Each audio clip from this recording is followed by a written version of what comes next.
नमस्कार श्रोते मित्र हो. कथारस सादर करीत आहे मराठीतील प्रतिभावंत कथालेखक जी. कुलकर्णी लिखित कथा पुरुष.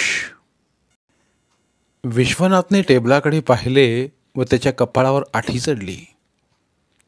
उदबत्ती लावायची चांदीची सोंगटी कोणीतरी डाव्या बाजूकडून उजवीकडे ठेवली होती. त्याला ताराचा राग आला. इतके दिवस त्याच्या जवळ राहून तिला अद्यापही लिहिण्याचे टेबल म्हणजे एक उघडे मंदिर असते, लेखन म्हणजे एक पूजन असते, ही साधी गोष्ट सुद्धा कशी समजली नाही कुणास ठाऊक. दररोजची वर्तमानपत्रे, आपले विणकाम, केसांच्या पिना, मळकी रिबणे ती खुशाल टेबलावर टाकीत असे. हे आठवल्यानंतर केसांची गुंतवळ पाहिल्यावर काहीतरी ओंगळ वाटते, त्याप्रमाणे त्याला वाटले.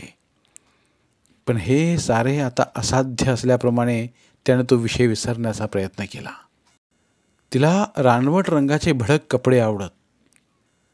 चहा घेताना इतरांना मळमळावे अशा रीतीने ती तो भुरकत असे. लग्न होऊन 5 वर्ष झाली. प्रथम तो तिच्यासाठी मासिके पुस्तके आणीत असे, पण 4 ओळी वाचता जांभई देऊन ती म्हशीसारखी आडवी होत असे. तो उत्साहाने एखाद्या पुस्तकाचे वर्णन करीत असताना ते एकदम आठवल्यासारखे करून म्हणे, हो, प्यार की कहाणीचा शेवटचा दिवस आहे आज, जाऊया आपण. आणि 5 वर्षांच्या आयुष्यात तिने आपणाला दिले काय तर शंकरपाळे विनीचा सैलसर लाल भडक स्वेटर, कुठल्या तरी मसन्या सिनेमा नटासारखे केस वळवलेला 3 वर्षांचा मुलगा रमेश आणि अगदी पक्व फळासारख्या शरीराचा साऱ्या घराला दिलेला, काही वेळा नकोसा वाटणारा, काही वेळा धुंद करणारा उष्ण श्वास. आपल्या लेखनाबाबत एकच जाणीव तिने दाखवली होती. आपण लिहिताना आपल्याला त्रास होऊ नये म्हणून ती जिन्याचे दार लावून घेत असे. अनेकदा तो रमेशने उघडू नये म्हणून ती बाहेरून कढीही लावून घेत असे. बस इतकेच. 5 वर्षांच्या आयुष्यात इतकेच. पण हा राग फार वेळ टिकला नाही. त्याने सोंगटी उचलून डाव्या बाजूला ठेवली व तिच्यात एक उदबत्ती खोचून पेटवली. तिच्यातून निघणाऱ्या तरल निळ्या वासाने त्याला इतर साऱ्या गोष्टींचा विसर पडला. त्याने कागद पुढे घेतला. वर श्री शारदा असे लिहिले, पण तो शब्द लिहून तो क्षणभर थांबला. प्रथम कशाला शब्दाकार द्यावा हे त्याला समजेना. कविता, निबंध, कथा? कालपासून 4-6 विषय त्याच्या मनावर सतत बुडबुड्याप्रमाणे फिरत होते. काल बसमधून येताना त्याने एक अत्यंत दीन अशक्त मुलगा भीक मागताना पाहिला होता. कथेला हा विषय चांगला होता. 2-3 आठवड्यात तो भुकेने मरेल. त्याचे प्रेत सिमेंट रस्त्यावर दिसताच कोणीतरी उचलून मेल्या जनावराप्रमाणे त्याची विल्हेवाट लावील. आणि हा जन्माला आला त्यावेळी त्याच्या आईने मुलगा झाला म्हणून आनंदाने बारसे साजरे केले असेल. त्या प्रेताची निस्तर होत असता आईची आकृती अस्पष्ट असहाय्य उभी असल्यासारखी दिसते. कथेला विषय चांगला होता, पण डायरीत नोंदून ठेवला दुसरा विषय जास्त जिवंत होता. बसमध्ये समोर एक शीख बसला होता. त्याच्या बाजूला एक कानडी माणूस, आपण मराठी. बस ड्रायव्हर मुसलमान होता. या चित्रात भावैक्याचे अत्यंत बोलके प्रतीक तयार होते. गंगा माझी, गोदा कृष्णा तशीच कावेरी, आम्ही सारे एक दृष्टा, घे पाऊल माघारी.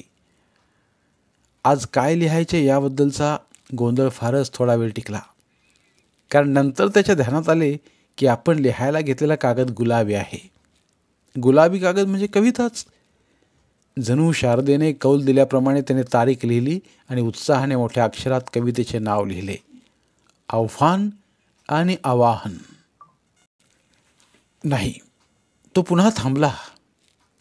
आज तारीख 18 म्हणतात सकाळपासून सतत मनात असलेली हुरहुर एकदम समोर खिडकीपाशी येऊन उभी राहिल्याप्रमाणे स्पष्ट झाली. आता कुठे 4 वाजले आहेत. पोस्टमन यायला अद्याप 2 तासांचा अवधी आहे. पण निदान आज तरी लवकर यावा. तो येण्याच्या वेळी सरही यावेत. कुमी पिक्चर होऊन यावी, म्हणजे सारे सहजच जमून जाईल. मग एक खास जेवणाचा कार्यक्रमही घडवून आणता येईल. त्याने ड्रॉवर उघडून आतल्या पेटीत पाहिले. तिच्यात 45 रुपये 4 आणे होते. ते पाहताच त्याला हायसे वाटले व त्याने ड्रॉवर बंद केला. तेवढे खास पुरतील, शिवाय सरना एखादी सिगारेट केसही भेट देता येईल. पण पोस्टमनने आज लवकर यावे नेहमीपेक्षा. निदान आपल्या घरी प्रथम येऊन मग इतरत्र जावे. लिहायला सुरुवात करताच मन कसे भरकटू दिल्याबद्दल त्याला अपयशी वाटले. त्याने पुन्हा पेन उचलले व निश्चयाने लिहायला सुरुवात केली. उदबत्तीचा मंद सुवास, वाऱ्याच्या झुळकेने मध्येच हलणारे 18 तारीख दाखवणारे कॅलेंडर, समोरच्या छोट्या आरशात दिसणारे त्याचे प्रतिबिंब. ही त्याची 410वी कविता असावी. नक्की आकडा नंतर टिपून ठेवावा लागणारच. टेबलाच्या बाजूला शेल्फमध्ये गुलाबी, पोपटी आणि पिवळसर कागदाच्या अनेक वह्या कवर घालून व्यवस्थित मांडल्या होत्या. वरच्या गुलाबी रांगेला शेल्फच्या फळीवर नाव लिहिले होते, तारा. कथांकरिता पोपटी रंग होता व त्या वह्यांना कुमीचे नाव होते.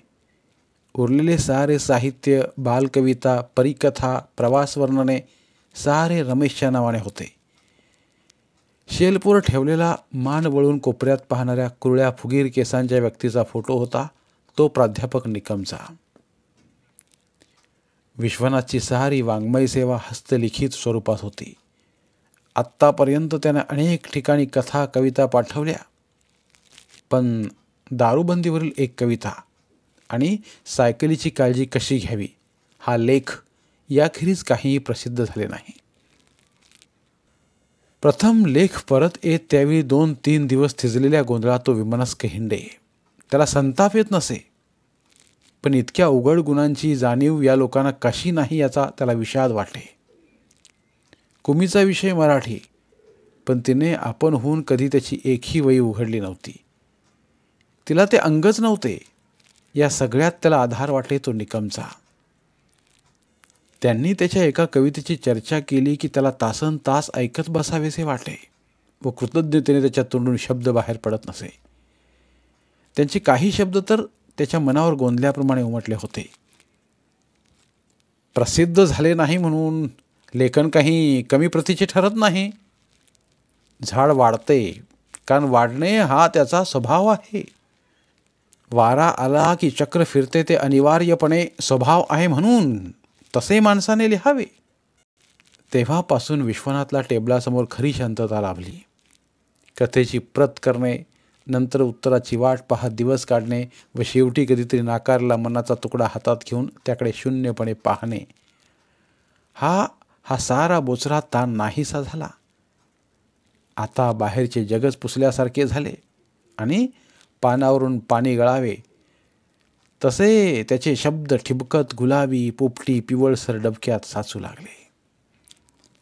पावसाळ्यात मळक्या कपड्यावर भाजी मांडून गिरायकांची वाट पाहत बसलेली थरथरणारी म्हातारी, 4 अजस्त्र कुत्र्यांच्या मध्ये भीतीने अर्धमेले झालेले खडकुळे कुत्र्याचे पिल्लू, तुळशीपुढे लावलेली समई, रमेशचा पाऊस नाच, ताराने घातलेली गच्च साठीन सोळी, कुमीने नेसले पहिले पातळ, नव्या युगाचे गंगास्तोत्र, तू नव्या नभातील शीतल तारा, गांधी. विश्वनाथाचे आयुष्य बोथट घोड्याप्रमाणे त्याच पातळीवर संतपणे हलत होते आणि हिरव्या पिवळ्या पोतावर अक्षरांच्या आकृती काढीत होते. विश्वनाथ 3दा परीक्षेला बसूनही BA झाला नाही. दर खेपेला तो इंग्रजीमध्ये अडखळत असे व त्या विषयात त्याला कधीही 20 पलीकडची मजल गाठता आली नाही. रिझल्ट झाल्यावर 2-3 दिवस तो गोंधळल्या मडक्याप्रमाणे हिंडे आणि मग उन्हाळ्याच्या सुट्टीतच मान मोडून नवे गाईड पाठ करू लागे. पण कॉलेजमध्ये आल्यापासून तो नियमितपणे काहीतरी लिहित असे. उन्हाळ केसाचे झुपके ठेवणाऱ्या, लाल भडक पायमोजे घालणाऱ्या पोरात तो बाधा झाल्याप्रमाणे हिंडे. आपल्याला लोक बैलोबा म्हणतात हे देखील त्याला 2-4 वर्षे माहीत नव्हते. आधीच त्याचे अंग ओबडधोबड वाढलेल्या बटाट्यासारखे होते आणि त्यातही त्याचे कपडे ऐनवेळी अर्धावार कापड कमी पडल्यामुळे आवळ असत. तो वर्गात बसला की मुली एकमेकीला डिवचून पुरुष म्हणत व निर्लज्जपणे हसत. पण तो मात्र मंजुषा नाव दिलेल्या वहीत तुटक वाक्य लिहिण्यात हरवलेला असे. सरनी आपल्या बायकोला विहिरीत ढकलल्याचा प्रवाद आहे. अशक्य, केवळ अशक्य. त्यांचे हात मूर्तिकाराचे आहेत. भिंतीवर पावसाचे पाणी मारून प्रिय भारत देशाची आकृती उमटली आहे. खिडकीतून बागेतला चाफा दिसतो आहे. चाफ्या, इतरांप्रमाणे तुझे आयुष्यही सफल होईल, पण तुला भुंग्यासारखे रसिक मात्र मिळणार नाहीत. त्याचवेळी त्या वयात त्याने हस्तलिखित मासिक चालू केले. सगळे लेख त्याचेच असत. कवितांच्या वर स्थळ काळ दिलेला असे. त्यात संक्रांतीवर कविता होत्या, सत्याचा जय कसा होतो यावर कथा होत्या, आणि मातेचे प्रेम त्यावर तर क्रमशः कादंबरी होती. त्याची अगदी लहानपणी वारलेली कर्कश आवाजाची अशक्त आई त्या पिवळ्या पानावर पुन्हा अशक्त पिवळी जगू लागली. तिला शिवणकाम काही येत नसे. तो शाळेहून आला की क्वचित त्याला काही खायला मिळे. तिच्या अंगाला कुळवाळींच्या बायकांना येतो तसा उग्र वास येई. ती शेजाऱ्यांशी सतत भांडत असे व त्यामुळे लहानपणी आपल्याशी खेळायला कुणीही येत नसत. या साऱ्या गोष्टी त्याने रांगोळीतील ठिपके पुसून टाकावेत त्याप्रमाणे पुसून टाकल्या. पण ती ओव्या सुरेख म्हणे. तिची पावले केळफुलातील अगदी आतल्या पानासारखी होती आणि ती झोपली की झोपेत हसल्याप्रमाणे दिसे. हे सारे त्याने टिपून ठेवले. कोणीतरी सहज पाहायला मागावे म्हणून तो ते मासिक हातात धरून भटके. पण काही जण कुत्सितपणे, अहो विद्वान, काय म्हणतं तुमचं मासिक, एवढेच विचारते झाले. मराठीच्या वर्गात इंदू देसाई होती. तीही अशीच एकाकी सतत जाड चाळशीमधून खिडकीबाहेर पाहत असे.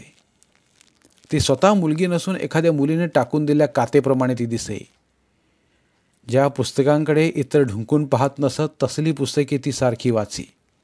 काळसर अशक्त अशी ती मुलगी जोड दिल्ले सँडल्स घालून चालू लागली की चिकट गोगलगाय सरकत असल्याप्रमाणे वाटे. तिने एकदा ते मासिक त्याच्याकडून घेतले व दुसऱ्या दिवशी परत केले. परत देताना तिने शुद्ध लेखनाच्या 7 चुका दाखविल्या. विश्वनाथचे बटपटीत डोळे जास्तच बटपटीत झाले व कृतज्ञतेने त्याला भारावल्यासारखे झाले. त्याने मासिकाला नवी प्रस्तावना लिहिली. मोठ्यांच्या पुस्तकात असते त्याप्रमाणे आपल्या पंचांगाप्रमाणे तारीख घातली. भाषांतराचे सर्व हक्क स्वाधीन ठेवले आणि मुद्रिते तपासल्याबद्दल वाङ्मयप्रेमी आणि रसिक सहाध्यायी इंदू देसाई यांचा अगत्यपूर्ण उल्लेख केला. ते कोणाच्या तरी ध्यानात आले आणि 2-4 दिवस कॉलेजमध्ये अगदी फाल्गुन मास झाला. बोर्डावर, भिंतीवर, सायकल स्टँडच्या पत्र्यावर गोगलगाय आणि बैलोबा यांच्या लग्नाच्या जाहिराती लागल्या. एकाने तर स्वतःच्या खर्चाने आमंत्रण पत्रिका काढल्या आणि अत्यंत अनुरूप अशा गोरज मुहूर्तावर होणाऱ्या या लग्नास सगळ्यांना जाहीर आमंत्रण दिले. आवळसर कपडे घालून धपाधपा पावले बडवत विश्वनाथ कॉरिडॉरमधून गेला की मागे कर्कश सनया वाजू लागल्या. त्याने इंदू देसाईचा शोध केला, पण मराठी, तत्त्वज्ञान, समाजशास्त्र कोणत्याच खोलीत तिचा पत्ता नव्हता. शेवटी ती फिजिक्स स्टोअर रूम समोर एका खोक्यावर रडत बसलेली त्याला दिसली. मिस देसाई, माफ करा हं, तो कुस्करलेल्या चेहऱ्याने म्हणाला. माझंच चुकलं. ही पोरं अगदी अडाणी आहेत. मिस देसाई ताडकन उठली व संतापाने म्हणाली, म्हणे माफ करा, बैलोबा कुठला? एवढं शरीर वाढलं, तुकडे केले तर 3 डुकरं जेवतील, पण पोराची अक्कल नाही त्यात. या वयात शाळकरी पोरासारखं हस्तलिखित मासिक काढतो आणि मुद्रिते तपासल्याबद्दल आभार मानतो. जरा तरी बुद्धी असायची होती. काडकर मुस्कडात मारल्याप्रमाणे विश्वनाथ दचकला. त्याचा चेहरा आवाका बाहेर गेल्याप्रमाणे थरथरू लागला. आपल्या हाती हे नवीन काय, कोठून आले? अशा नजरेने हातातल्या मासिकाकडे पाहिले त्याने आणि खाली मान घालून गाठी गाठीच्या गाठोड्याप्रमाणे असले शरीर उचलत तो निघून गेला. त्या दिवशी त्याचे कॉलेज संपले. संध्याकाळी त्याने गाईड्स जुन्या पुस्तकांच्या दुकानात विकली. वह्या जाळून टाकल्या आणि तो आपल्या काकांना भेटला. त्यांची नांगर आणि ट्रॅक्टर यांची मोठी एजन्सी होती. तेथे 1 आठवड्यातच तो आवक जावक रसिदा करू लागला. प्राध्यापक निकम मधून भेटत त्याच्या लेखनाची स्तुती करीत, कसे काय चालले हे याची विचारपूस करीत. विश्वनाथच्या मालकीचे घर आणि 3 दुकाने आहेत हे समजताच त्यांच्याच ओळखीने विश्वनाथचे लग्न झाले. आणि उफाड्याने वाढलेले उत्सुक शरीर घेऊन तारा त्याच्या आयुष्यात आली. परंतु 5 वर्षे झाली तरी लिहिण्याची जागा पवित्र असते ही साधी गोष्टही तिला कधी समजली नाही. आणि आणि त्यामुळेच उदबत्तीची सोंगटी ही अशी डावीकडून उजवीकडे गेली. विश्वनाथ समाधानाने थांबला. आव्हान आणि आवाहन आणि हा वसंत भिकारी या कविता अगदी मनासारख्या साधल्या होत्या. म्हणजे आजचा दिवस चांगलाच गेला. निदान आज तरी तो तसाच जायला हवा. आज जर पोस्टमन यायच्या वेळी निक्कम आले तर मग सारे जमल्यासारखे होईल. कुमी पिक्चरला म्हणून बाहेर पडली त्यावेळी तिच्याकडून त्यांना निरोप कळवला असता तर बरे झाले असते याची त्याला चटपूट लागली. पण आव्हान आणि आवाहन ही कविता त्यांना वाचून दाखवायची कल्पना येताच विश्वनाथला हसू आले. ते कसे चिडून उठतील याची हुबेहूब चित्र त्याच्या दृष्टीसमोर आले. कुठेही काहीतरी खुट्ट झाले की ताबडतोब कविता पाडणाऱ्या राष्ट्रीय कवींवर त्यांचा फार राग होता व त्यांना ते पंचांग पाहून संकष्टी एकादशी करणाऱ्या लोकांप्रमाणे पंचांगी कवी म्हणत. पण हा वसंत भिकारी ही कविता त्यांना आवडेल. आव्हान ही चांगली कविता आहे, ओंजळ व स्वच्छ ताज्या पाण्यासारखी. पण निक्कम मात्र फार अस्वस्थ होतील. फारच. निकम आता खरोखरच अस्वस्थ होऊ लागले होते. त्याने चिडून कुमीकडे पाहिलं व ती आता केव्हा एकदा जाते कुणास ठाऊक असा त्रासिक चेहरा केला. कारण आता 4 वाजून गेले होते. तू पिक्चरला जाणार आहेस ना? तुला उशीर होईल, जांभई देत ते म्हणाले. शिवाय आता मलाही बाहेर जायचं आहे. दोन्ही हातांनी दाबून धरले डोके कुमीने वर केले. अत्याधुनिक घाणेरड्या पॅशनप्रमाणे तिने कपाळावरचे केस कापून घेतले होते व उरलेले लांडे तुकडे कपाळावर अव्यवस्थित झालरीप्रमाणे पसरले होते. तिचे डोळे रडल्यामुळे लालसर झाले होते. खांद्यावरचा पदर सरकला होता पण तिने तो सावरला नाही. तिने सावरावा असे निकमनाही वाटले नाही. गळ्यापासून खाली पसरल्या उठावावर ते खुश झाले. त्याचा मखमली उष्ण स्पर्श त्यांना आठवला व क्षणभर लालसा जागी झाली. पण आता समोरची कुमी धडधडत्या हृदयाने येणारी उन्मादक मुलगी राहिली नव्हती. तिचे उत्कट नाविन्य आता संपले होते व हाताळलेल्या फुलावर येणारी दबलेली मळकी कळा तिच्यावर आली होती. त्यांच्या लालसेची कड विरली व त्याने एक सुस्कारा सोडला. त्यांना वाटले आपल्या सगळ्यांचेच हे असे आहे. स्वप्नाला स्पर्श झाला की त्याचे रंग उडतात, त्याचे किडके दात दिसतात. वासनेला ओठ लावले की तिची धुंदी उतरून ती पायात घोटाळणारी एक कंटाळवाणी सवय होते. ही धगधगीत शरीराची ज्योतीप्रमाणे पोरगी आता फक्त गळके डोळे आणि चिरचिरणारा तक्रारी आवाज होऊन बसले आहे. हे आपले असेच असायचे. नाहीतर या ग्रीक पात्रावरील तरुण तरुणींचे पहा. ते हिरवे झाड सतत हिरवे आहे आणि त्यातल्या वसंत ऋतूला अंत नाही. पिक्चर गेलं खड्ड्यात, माझं पुढं कसं होणार ते सांगा, कुमी म्हणाली. आपण झटदिशी लग्न करून टाकू म्हणजे मग. पण तिचा रडवेला आवाज एकदम संपला. आता पुन्हा सारे पहिल्यापासून सुरू करायचे याचा कंटाळा आल्याप्रमाणे निकमचा चेहरा त्रस्त झाला. पण मी तुला 1000दा सांगितले ना, ते सध्या तरी शक्य नाही म्हणून, ते चिडून म्हणाले. माझं लग्न झालं आहे, माझी बायको वेड्यांच्या हॉस्पिटलमध्ये आहे गेली 10 वर्ष. जर तिचं काही बरं वाईट झालं तर बघू. मला नाही ते खरं वाटत, कुमी उसळून म्हणाली. सारं जग म्हणतं ती विहिरीत पडून मेली म्हणून. होय, इथं आल्यावर मीच तसं सगळीकडे सांगितलंय. मग काय माझी बायको वेडी आहे म्हणून सांगत सुटू? उठून हँगरवरचा शर्ट घेत निकम म्हणाले. तू जा आता, तुला वेळ होईल, जा. मग आधी तुम्हाला समजलं नाही ते? संतापाने थरथरत कुमी म्हणाली. मला फसवून तुम्ही काय मिळवलं? माझं साधं सरळ आयुष्य तुम्ही नासवून टाकलं. निकमने वळून तिच्याकडे शांतपणे पाहिलं. छान, पाठांतर चांगलं केलंस. नक्कल अशी पाठ व्हावी लागते नाटकात. एखाद्या फडतूस कादंबरीतील नायिकेप्रमाणे बोललीस. तसल्या कादंबऱ्या वाचून तुम्हा उन्हाळपुरींची समजूत झालेली असते की आपण भानगड केली की तो दृष्ट पाषाणहृदयी पुरुष जबाबदार असतो. मी तुला एकही पत्र कधी लिहिलं नाही, पण तुझ्या पत्रांचा ढिगारा काढून माझे हात दमले. तू भेटायला ये असं मी तुला कधी सांगितलं नाही, मग कशाला ढोंग करतेस हे? आधी समजलं नाही असं तू विचारतेस? तू काही लहान नाहीस. असल्या गोष्टी केल्या पाहिजेत हे समजण्याजोगी तू मोठी आहेस, मग तुला समजलं नाही आधी? निकमनी शर्ट अडकवला व बटणे लावी ते थोडे हसले. हे बघ कुमे, आणि आता ते निष्पाप निर्व्याज आयुष्याचं नाटक पुन्हा माझ्यासमोर करू नकोस. हसून माझं पोट दुखतं. तू तू कोणाकोणाबरोबर हिंडतेस हे साऱ्या जगाला माहीत आहे. गायनाचा कार्यक्रम आहे म्हणून तू देशपांड्यांच्या घरी गेलीस आणि रात्रभर तिथे राहिलीस हे काय मला माहीत नाही? पण मी खरोखरच कार्यक्रमाला गेले होते, बेदरून कुमी म्हणाली. हां, आणि तो कार्यक्रम ऐनवेळी रद्द झाला. तरी राहिलीस? पण रात्री एवढ्या अंतरावर मी एकटी कशी येणार? का? साऱ्या गावात टांगे रिक्षा मिळाले नसते? शिवाय तुमच्या शेजारची बापट होती, तिच्या गाडीमधून तुला सहज परता आलं असतं नाही? कुमी एकदम खाली मान घालून रडू लागली. निकमनी केसावरून फणी फिरवली व हातात सिगरेट घेऊन त्या स्वस्तपणे एरझाऱ्या घालू लागले. थोड्या वेळाने कुमी उठली.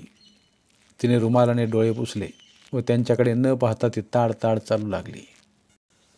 आणि हे बघ, तासाभराने घरी जा, नाहीतर तुझ्या त्या वहिनीला संशय यायचा. तिचे डोळे मोठे कडक आहेत. ती बाहेर पडताना निकम म्हणाले. कुमीच्या मनातील हताशता कमी झाली नव्हती, पण अजूनही निकमचे मन वळवता येईल अशी अंधूक आशा होतीच. पण आता तसे झाले नाही तर काय, ही भीती देखील बळावली. इतक्या देशपांडेला तोडून टाकायचे नाही हे तिला पटलं. फदाड्या एरंडासारखा तो माणूस, पण त्याची मोटरसायकल, बंगला आहे, तेही नाही जमले तर सुधाकर नाईक हा अनेकदा तिची वाट पाहत कॉलेजसमोर उभा राहायचा. थोड्या किमतीची पुस्तकं तिला भेट द्यायचा. एकदा त्याने तिच्यासाठीच काव्य गायन केले होते. हा शाळा मास्तरचा मुलगा, एकच उलन पॅन्ट घालून वाट पाहणारा. पण चालेल, काहीच नाही त्यापेक्षा हा सुधाकर देखील चालेल. पण निकमना पुन्हा एकदा गळ घातली पाहिजे. पण तोपर्यंत सुधाकराकडे पाहून हसणे थांबून चालायचे नाही. तिला त्या विचाराने हायसे वाटले. तिने तोंडावरून पुन्हा एकदा हातरुमाल फिरवला व ती कॅफेकडे वळली. ती निघून गेल्यावर निकम उतावीळ झाले. तिच्या वहिनीच्या डोळ्यांची आठवण येताच मद्याच्या पेल्यात प्रकाशाचा किरण पडावा त्याप्रमाणे त्यांचा देह सुखावला. समाधानाने सैलसर झाला व ते शीळ वाजवू लागले. आपल्या निळशर शर्टाला शोभेलसा टाय शोधण्यासाठी त्याने आपल्या 20-25 टायवरून रसिक नजर फिरवली. त्यांना एकदम तर्कशास्त्राच्या प्राणेशांची आठवण झाली. फाटके कॉलर फाकलेले, अजीर्ण झालेल्या माणसाच्या जिभेसारखा टाय घातलेला तेलकट माणूस स्टाफ रूममध्ये निव्वळ समोर बसला की निकमना भणभणत असे. काळ्या बुटावर तपकिरी मोजे घालू नयेत, नाकाबाहेर वाढलेले केस आखूड करावेत, पायजम्याची कड पॅन्ट बाहेर दिसणे घाणेरडेपणाचे आहे, या साध्या गोष्टींदेखील त्याला माहीत नव्हत्या. ही वाढलेली माणसे अशी कशी चरबट गावंढळ असू शकतात? निकमनी काळ्या पार्श्वभूमीवर ग्रह, तारे यांच्या गोलाकृती असलेला टाय काढला आणि आरशात एकदा पाहून घराला कुलूप लावून ते बाहेर पडले. थोडे गेल्यावर ते क्षणभर थबकले. त्यांना आठवण झाली, आज आपण हातरुमालावर कोलून टाकले नाही. त्यांना थोडी चुटफूट लागली. पुन्हा परत जावे असा विचारही आला, पण आधीच उशीर झाला आहे हे ध्यानात घेऊन ते विश्वनाथच्या घरी आले. घरी अंगणात खडे गोळा करीत रमेश खेळत होता. त्याच्या कपड्यावर ठिकठिकाणी मातीचे डाग पडले होते. आत येताना त्याची मळकी बोटे कपड्यांना लागतील म्हणून अंग चोरत निकम आत आले व सरळ बूट घालून आतल्या खोलीत कोचावर जाऊन बसले. तारा तिथेच एका खुर्चीवर एका फिल्मी मासिकांची पाने पाहत बसली होती. तिने तलम पातळाचा पदर हाताभोवती गुंडाळा होता, पण त्यातूनही तिचा गोरा दंड निकमना दिसला. त्यामुळे ते चाळवल्यासारखे झाले. कुमी नाही आले अजून?" सिगरेट पाकिट काढता काढता त्यांनी विचारले. ताराने मासिक टेबलावर टाकले व मानेनेच नाही म्हणून सांगितले. ती उठली व जिन्याजवळ आली. तिथूनच तिने विश्वनाथला सांगितले, "सर आले आहेत हं."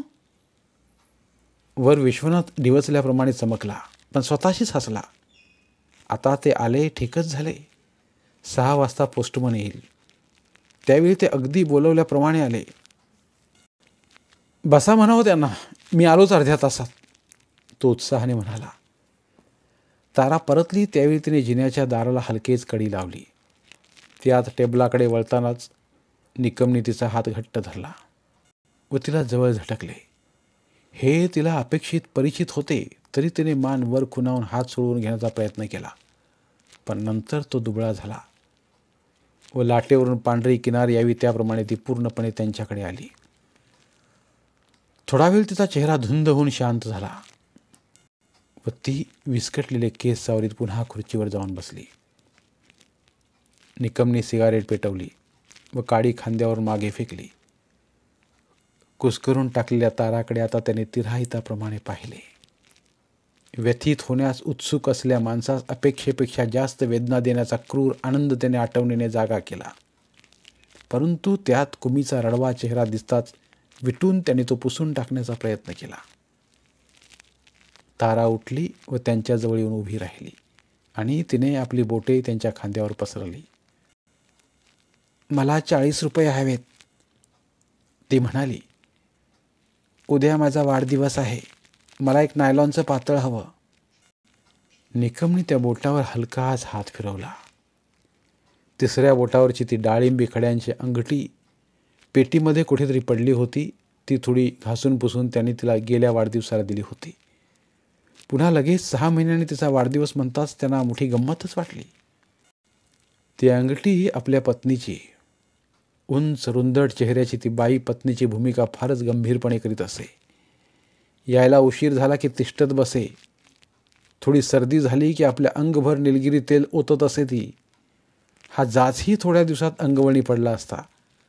पण आपण पतीची भूमिकाही तितक्याच नाटकीपणाने करावी हे जिकिरीचे होते. ती सिंधी मुलगी नैना अलिमचंदानी गाडी घेऊन बोलवायला आली त्यावेळी तिने सारी चाळ डोक्यावर घेतली. रात्रीच्या रात्री ती भावाकडे निघून गेली. नंतर थोड्या दिवसांनी तिने मंगळसूत्र पोस्टाने पाठवून दिले आणि विहिरीत उडी घेतली. त्या बातमीने थोडे दुःख वाटायला हवे होते, पण वाटले नाही हे खरे. वाटली ती सुटकेची भावना. तिने मरावे अशी आपली इच्छा नव्हती, पण किती ताण द्यावयाचा दुसऱ्या जीवाला. मी अगदी एक पत्नी राम आहे असे कधीसुद्धा म्हटले नाही. मद्याविषयी आपण झुरत नव्हतो, पण त्याविषयी घृणाही नव्हती. आपण तिला कसलाच आग्रह धरला नाही. एकमेकांच्या मर्यादा ओळखून राहता आले नसते. गेली ती गेली, पण अशा वेळी तिची सावली पडते. डाळिंबी खड्ड्यात तिचा चेहरा दिसतो. And on it the shadow falls. Nylon ते कशाला? छे, तुझ्या शरीराला नैसर्गिक नायलॉन मिळालं आहे, तेच शोभतं. त्यावर ते कृत्रिम नायलॉन कशाला? हसून ते म्हणाले. तिने लाडीकपणे त्यांचा हात दाबला व तिचा चेहरा आनंदाने खुलला. ग्लॅडिओलाच्या कळीसारखे तिचे अंग, त्याचा तिला फार अभिमान वाटला. आपल्याला शरीर आहे हे तरी कधी विश्वनाथला समजले की नाही कुणास ठाऊक. आंधळ्या फुंकरीने पाकळी उमलावी तसा रमेश जन्माला इतकेच. रमेश अंगणातून आत आला. त्याने दारावरचा पडदा बाजूला करताच तारा चटकन खुर्चीवर बसली आणि निकमना हायसे वाटले. आता त्यांना तिचा स्पर्शही नको होता. तिच्या बोटांना हात लावताच तार आल्या शिळ्या भातात बोटे खुपसावीत तशी बुळबुळीत शिसारी त्यांना आली होती. रमेशने ती तार तोडली होती. त्यांना एकदम मोकळे वाटले. त्यांनी सिगरेट दुसऱ्या हातात घेतली व रमेशला जवळ बोलावून त्याच्या गालाचा चिमटा घेतला. पण तो उत्सुक नजरेने सिगरेटकडे पाहत होता हे त्यांच्या ध्यानात आले व ते मोठ्याने हसले. छान, म्हणजे जे आपण उद्या करणार ते आजच हवं का? ते म्हणाले. त्यांच्या मनात एक कल्पना आली व त्यांनी पेटवलेली सिगरेट रमेशच्या तोंडात धरली. रमेशने ती झटकली व तो खोकू लागला.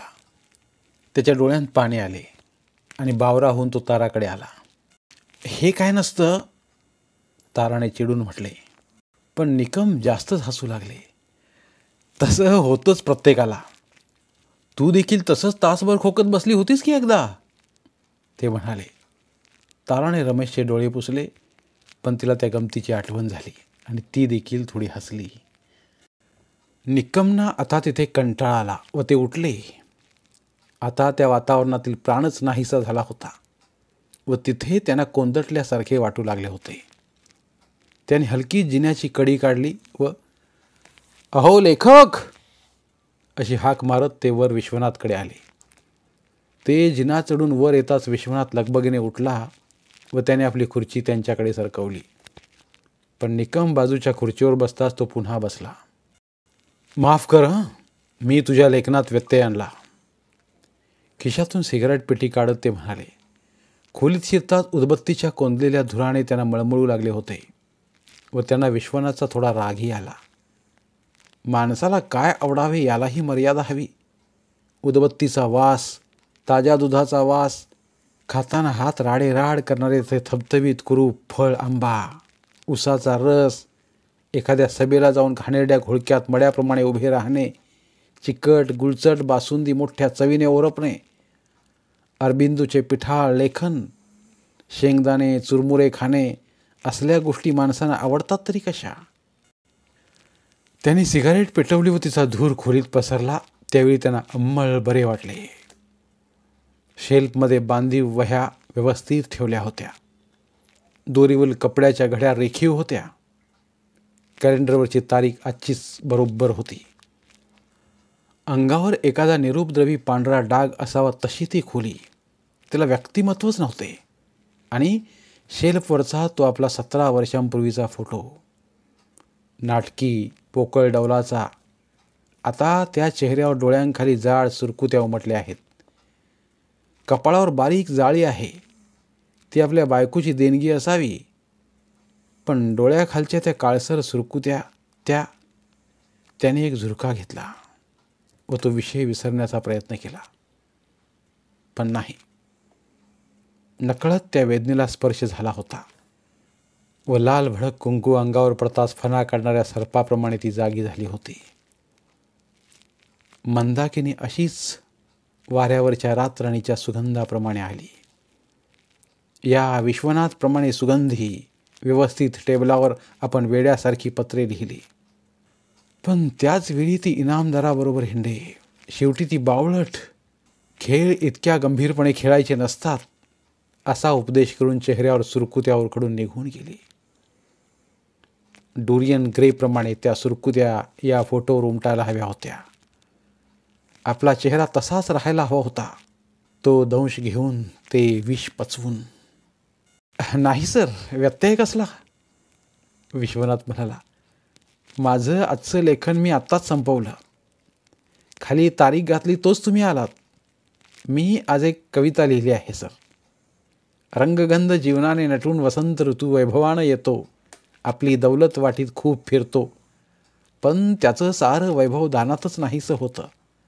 तो जळत्या डोळ्यांचा, पांढऱ्या केसांचा ग्रीष्म होतो आणि स्वतःच निर्माण केलेल्या रंगप्रासादासमोर भिकारी होऊन बसतो, अशी कल्पना आहे ते. डोळे मिटून निकम ऐकू लागले. विश्वनाथ वाचू लागला. त्याचे शब्द मातीच्या चिकट गोळ्याप्रमाणे खाली पडू लागले. मंदाने फसवायला नको होते, पण आपणही इतके बावळट भळबळीत असायला नको होतं. आपण आपलं आयुष्यच तिच्या पायाखाली पायघडीप्रमाणे घातलं. निकमला स्वतःविषयीचा संताप एकदम उसळून आला. त्यावेळच्या त्या सोललेल्या कोंबासारख्या माणसाला असुडाने फोडून काढायला हवे होते. वेदना अगदी असह्य होईल अशी शिक्षा करायला हवी होती. मग कदाचित डोळ्यांखाली त्या सुरकुत्या आल्या नसत्या. मन असे भिकाऱ्याच्या भांड्याप्रमाणे दीन होऊन गेले नसते. भिकारी दीन होऊन मागत दिले दान. बसला वसंत धनवान, ग्रीष्म भिकारी दीन होऊन. नंतर निकमच्या ध्यानात आलं की विश्वनाथची कविता वाचून संपली आहे. त्याने डोळे उघडले. जणू अधांतरी राहिल्याप्रमाणे विश्वनाथ उत्सुकतेने त्यांच्याकडे पाहत होता. ते हसले व म्हणाले, कल्पना नवी आणि चांगली आहे बरं का विश्वनाथ. तुला शब्दांची देणगी आहे. मलाही शब्दांची देणगी होती. रात्री एकाकी बसून मी खूप काव्यमय पत्रे लिहिली, पण त्या देणगीवरूनच लोक मळक्या पायाने गेले. हाताळून बोंद्री झालेली सर्टिफिकेटे घेऊन दारोदार मी ग्रीष्म भिकारी हिंडलो. छान, शब्दांची निवड रसिक आहे बरं का विश्वनाथ. तुला शब्दांची देणगी आहे. हो, मुख्य राहीलच, चिंताग्रस्त चेहरा करून निकम म्हणाले. अरे, मला थोडे पैसे हवेत बुवा. माझ्या बहिणीची मुलगी आजारी आहे. तिला ताबडतोब पैसे हवेत. आमचं काम तरी तुला माहीतच आहे. 1000 ठिकाणी पैसे यायचे आहेत. पण ऐन वेळी नशीब पाहायला एक नाणं जवळ असत नाही. आता आपले सत्वहरण होणार या भीतीने विश्वनाथचा ओबडधोबड चेहरा कावराबावरा झाला. कितीसे पाहिजे होते? त्याचं असं आहे सर, आमच्या त्या दुकानाचं अद्याप भाडं आलं नाही, त्यामुळे थोडी पंचायत झाली आहे, तो चाचरत म्हणाला. छे रे, मला अगदी थोडे पाहिजेत. 40-50 रुपये पुरतील. सिगारेट हलवत निकम म्हणाले. स्वतःला पुन्हा अब्रूने भरत असल्याप्रमाणे विश्वनाथने श्वास घेतला व ड्रॉवर उघडला. 40 रुपये दिल्यावर 5 रुपये 4 आणे राहिले, म्हणजे आपले सेलिब्रेशन पुढे ढकलावे लागणार इतकेच. निकमने नोटा घेतल्या व ते म्हणाले, थँक्स. मागचे 30 धरून सारे या 1 तारखेला देऊन टाकीन मी. नाहीतर तू एक दिवस रस्त्यात कोट काढून घेशील माझा. विश्वनाथने छे छे म्हणत घाईने मान हलवली व त्या आधीचे 35 रुपये आहेत हे सांगायला त्याला विलक्षण संकोच वाटला. सर, आज तुम्हाला जायची घाई नाही ना? विषय बदलत घाईघाईने विश्वनाथ म्हणाला. आज रहा जरा वेळ, माझं काम आहे. निकमने प्रश्नार्थक पाहिलं, पण उत्सुकतेच्या तवंगाखेरीज विश्वनाथच्या चेहऱ्यावर त्यांना काहीही दिसलं नाही. पण अशा तऱ्हेची उत्सुकता केव्हा दिसते?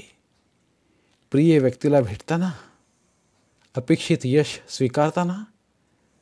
जणू आपणच विश्वनाथ असल्याप्रमाणे त्यांनी त्या चेहऱ्यात आपले रूप पाहण्याचा प्रयत्न केला, पण काहीही हाती लागले नाही. खांदे उडवून त्याने आणखी सिगरेट पेटवली. एक गोष्ट मात्र नक्की होती, विश्वनाथकडून नोटा घेताना त्यांना अगदी लहानपणी राहत असलेल्या घराच्या मालकाला इतक्या वर्षांनी इतक्या दूर एक लात मारल्याचे समाधान मिळाले होते. विश्वनाथची उत्सुकता गेली खड्ड्यात. मला घाई नाही, मी थांबेन अर्धा तास, ते म्हणाले. ते जिना उतरत असता विश्वनाथ दारापर्यंत आला. त्याला पाहून निकमना कोणतीही सहानुभूती वाटली नाही. वाटली ती वेदना, खूप खोलवर, अगदी जिव्हाळ्याच्या जागी. तो जणू त्यांच्या आयुष्याच्या सुरुवातीला असलेला आडदांड पांढरा पहिला कोंब होता. त्याच भाबडेपणाने त्यांनीही विश्वास टाकला होता. कुणी वशिल्याने नाही म्हणून फडतूस कॉलेजच्या पायऱ्यांचे बेवारशी कुत्र्याप्रमाणे चढ उतार केले. जीव तोडून काम केले आणि यश नेहमी पाठ वळवून वारांगणेप्रमाणे दुसऱ्यांच्या गळ्यात पडले. ताराप्रमाणे निर्लज्ज, लाडीकपणाने लाचार, कुमीप्रमाणे आपण होऊन पैसे देणाऱ्या आकारहीन, पुष्ट अळीप्रमाणे दिसणाऱ्या विश्वनाथप्रमाणे. हे सारे त्या संतापाने, त्या अननुभवी भोळ्या पूर्वचित्रावर केलेले क्रूर आघात होते. तारा, विश्वनाथ, कुमी ही सारी खेळातली प्यादी, हसणारी, रडणारी, नम्र होणारी. खेळ आहे तो त्या वेदनेत आहे. स्वतःच्या भाबडेपणाबद्दल दिलेल्या त्या डागात खरी धग आहे. ते खाली उतरून जाईपर्यंत विश्वनाथ अदबीने थांबला व मग तोही खाली उतरून आला. त्याचवेळी कुमी बाहेरून आली. खालच्या मानाने तिने छत्री खिळ्याला अडकवली व काही न बोलता आत चालू लागली. निकम मुद्दामच बाजूला सरकले नाहीत. काय कुमी, आत्ता संपलं वाटतं पिक्चर, त्याने विचारलं. तिने उत्तर देण्यासाठी चेहरा उचलला, पण तिचे शब्द विरले. तिच्या डोळ्यांच्या कडा अद्याप लालसर होत्या आणि सारा चेहरा ओढून एक अदृश्य गाठ मारल्याप्रमाणे, ताणल्याप्रमाणे तकतकीत झाला होता. तिने खाली पाहत मान हलवली व ती जाऊ लागली. कुमे, पोस्टमन पाहिलास का ग तू? विश्वनाथने विचारले. होय, तो शेजारच्या कंपाऊंडमध्ये आहे, येईल तो आता, ती म्हणाली व आत गेली. विश्वनाथचा चेहरा खुलला. तो किंचित हसला, पण कुमीचा स्वर त्याला जाणवला. फुटका नाजूक कप तडकतो तसला. सर, या कुमीला झाला आहे तरी काय? अशी उत्साही मुलगी पण अगदी आकसून गेली आहे, त्याने काळजीच्या स्वरात विचारले. अरे, हे चालायचंच, हे वयच मुळी मूळचं असतं, निकम म्हणाले. कुठेतरी बोचणी असायला हवी होती, पण ती सल्ली नाही. मला काय विचारतोस त्याचे कारण? तू त्या मंदाकिनीला विचारला हवंस. मोटारीतून हिंडणाऱ्या, बॅडमिंटन रॅकेट फिरवत सुखावलेले स्थूल शरीर हिंदकळणाऱ्या, खेळ इतक्या गंभीरपणे खेळायचा नसतो असे सांगणाऱ्या मंदाकिनीला.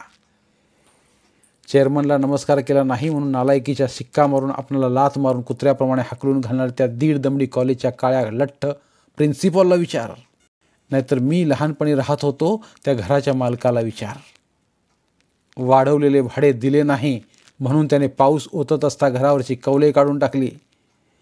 रडत रडत आईने चुलीवर छत्री धरून त्या रात्रीचा स्वयंपाक केला. दुसऱ्या दिवशी मी आणि लिव्हरने तमाम पोट फुगलेला धाकटा भाऊ गणूने सामानाची गाठोडे एक एक उचलून कुत्री पिले एक एक तोंडात धरून दुसरीकडे जाते तसा संसार हलवला व एका शेडमध्ये मांडला. तेथे जमिनीवर पाऊलभर पाणी होते आणि वारा आला की भिंतीचे लचके पडत. त्या घरमालकाला विचार, किंवा तूही घरमालक आहेस, तुलाच विचार. अरे, मला विचारून काय फायदा? मी आपला माझ्या झोळीत तुम्ही लोकांनी जे जे टाकलं ते परत वाढत बसलो आहे, इतकंच. विश्वनाथचे लक्ष एकदम उडाले व तो समोर धावला. हातात एक पार्सल घेऊन पोस्टमन आला होता. धडपडत विश्वनाथने खिशातून मुद्दाम आणलेले पेन काढले व तो सही करू लागला. निकम किंचित बाजूला वळले. त्यांनी खिशातून नोटा काढल्या व त्यांची घडी करून त्यांनी त्या ताराच्या गळ्याजवळ ब्लाऊजमध्ये ढकलल्या. त्यांच्या बोटांनी परतताना एक रसिक स्पर्शही वेचून घेतला. हा काय चावटपणा रमेश, मला चिमटा काढतोस? तारा नोटा आत ढकलत मोठ्याने म्हणाली. पण तिने निकमकडे रागाने पाहिले. पण त्याही वेळी तिच्या मनात धूर्त विचार आला. निकम झाले तरी पुरुषच, आणि सारे पुरुष थोडे बावळटच. 6 महिन्यांपूर्वीच वाढदिवस झाला हे कुठले त्यांच्या ध्यानात राहणार? पार्सल घेऊन विश्वनाथ आत आला व त्याने थरथरत्या हाताने ते सोडण्याचा प्रयत्न केला. शेवटी निकमनी जळती सिगारेट सुतळीला लावली व थोड्या वेळात पार्सल मोकळे झाले. कुमी, बाहेर ये जरा, विश्वनाथने भरल्या आवाजाने हाक मारली व गुंडाळलेले कागद सोडून पार्सलमधून 10-12 पुस्तके काढली आणि ती त्याने बोटे दाबून अविश्वासाने हातात घट्ट धरली. तोंड धुवून चेहरा पुसतच कुमी बाहेर आली. तिचा चेहरा जुन्या ओलसर फोटोसारखा दिसत होता. ती आली व दाराच्या चौकडीत मुकाट उभी राहिली. पुन्हा आणखी पुस्तकेच म्हणताच ताराने स्वतःशीच नाक मुरडले व ती तिराहिताप्रमाणे उभी राहिली. विश्वनाथला काही क्षण बोलवेना. तो वेड्यासारखा हसला आणि बावळटपणे म्हणाला, सर, माझ्या काव्यसंग्रहाच्या ह्या पहिल्या प्रती आहेत. गंधपुष्प हे नाव कसं काय वाटलं तुम्हाला? तुम्हाला सगळ्यांना आश्चर्य वाटावं म्हणून हे मी कुणाला सांगितलं नव्हतं. आईचे 2 दागिने मोडून मी हे पुस्तक मुंबईला छापून घेतलंय. पण सर, गंधपुष्पाची अर्पणपत्रिका तरी पहा. निकमनी निर्विकार चेहऱ्याने पान परतून पाहिले. तो कविता संग्रह विश्वनाथने त्यांनाच अत्यंत कृतज्ञतापूर्वक शब्दात अर्पण केला होता. विश्वनाथच्या चेहऱ्यावर बाहेरून ओतल्याप्रमाणे आनंद सांडत होता आणि त्याच्या बारीक बावळट मिशा त्यांना स्वतंत्र जीव असल्याप्रमाणे चाळवत होत्या. पुन्हा तेच सारे. इनामदाराने दिलेले पातळ नेसून त्याचे चॉकलेट चघळत असल्या मंदाकिनी पुढे वाचली ती दीर्घ कविता. 2-3 महिन्यांचा पगार खर्च करून छापलेली पहिली कादंबरी. त्या कादंबरीची एक प्रत प्रिन्सिपलला देताना कोरडे अभिनंदन आणि त्याचवेळी त्याच हातात हाकलून घातलेली नोटीस. सारे काही तेच. हे आपले भूत इतक्या डागांनी शमले नाही. यापेक्षा प्रखर डाग हवा, नाहीतर त्या पापाचा ससेमिरा चुकणार नाही. लांब लचक निळ्या धारीची सुरी घ्यावी आणि त्या आकारहीन चेहऱ्यावर कचाकचा ओरखडे उठवावेत. निकमच्या गळ्याच्या शिरा ताणल्या गेल्या, पण तो क्षण संपताच ते सराईत हसले. अभिनंदन विश्वनाथ, ते म्हणाले. आज तुझं पहिलं पुस्तक आहे. ही तर नुसती सुरुवात आहे. विश्वनाथ तारा कुमी यांच्याकडे आनंदाने व्याकुळ झालेल्या डोळ्यांनी पाहत होता. तो, सर, तुम्ही मला उत्तेजन दिलं, मार्गदर्शन केलं, म्हणून त्या बीजाचं झाड झालं. तो गदगदून म्हणाला. आणि पण पुढे त्याचा आवाज भरला व शब्द गुदमरले. त्याने हातातील इतर प्रती टेबलावर ठेवल्या. तो निकम पुढे आला आणि सगळ्यांसमोर त्याने ओलसर डोळ्यांनी त्याच्या पायावर डोके ठेवले. ती बैलासारखी पुष्ट आणि निर्बुद्ध मान पाहताच निकमनं आपल्या पूर्वायुष्याची उबळ आली. पायांखाली ठिसूळ कवच चिरडत ओलसर लिबलिबीत गोगलगाय चेंगरत असल्याप्रमाणे निकम एकदम मागे सरकले. तावडीतून निष्ठत असता एकदम हात लांब करून भूताने मान धरावी त्याप्रमाणे ते आकसले. हाच तो भाबडा माणूस, हाच आयुष्याला फुटलेला भळबळीत पांढरा कोंब आपल्या गतायुष्यातील या भूताचा आपल्या जीवनातून पूर्ण गर्भपात झाल्याखेरीज आपली सुटका नाही. हे त्यांना जाणवले. जास्त प्रखर डागण्या हव्यात, लांब निळ्या धारेची सुरी हवी. ती बरोबर त्या जाड मानेत रुतायला हवी आणि ती सुरी हाताळणारी बोटे असली दुबळी असून चालणार नाहीत. ती याहीपेक्षा क्रूर हवीत, आखूड, जाड, पसरट, केसाळ गोरिलासारखी. निकमने पुस्तक झटकन मिटवून टेबलावर टाकले. मग घड्याळाकडे पाहिल्यासारखे करून ते तुटकपणे म्हणाले. बराय, उशीर झाला रे विश्वनाथ. आणि ते दडपलेले, पराभूत झालेले बाहेर पडले.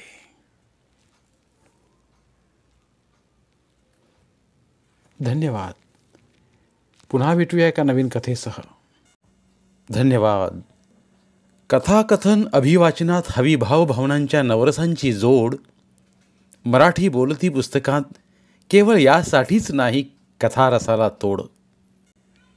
मराठी साहित्यावर प्रेम करणाऱ्या सर्व मराठी साहित्य रसिकांनी आमचं कथारस हे चॅनल सबस्क्राईब करावं व भरपूर कथा कादंबऱ्यांचा आस्वाद घ्यावा. धन्यवाद.